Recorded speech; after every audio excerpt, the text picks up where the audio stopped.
পয়গম্বর মুসা নবী আল্লাহর কাছে কথা বলার জন্য যাচ্ছে, এমনি একজন ধনী লোকের সাথে সাক্ষাৎ।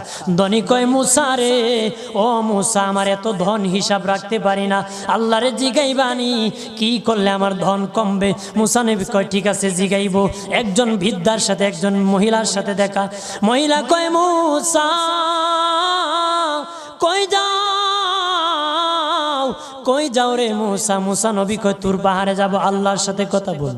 মুসা রে, আল্লাহরে জিগাইবানি, আমি গরিব মানুষ, আমি ভালো কিছু কিনতে পারি না, ছেলে মেয়েকে ভালো কিছু খাওয়াইতে পারি না, ভাঙ্গা ঘর, এত গরিব, ভালো করে ঘর বানাইতে পারি না, আল্লাহরে জিগাইবানি কি করলে আমার উন্নতি হবে, ধনী হব, টাকা পয়সা হবে, আল্লাহরে জিগাইবানি।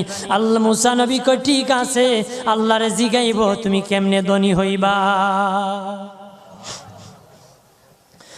আল্লাহ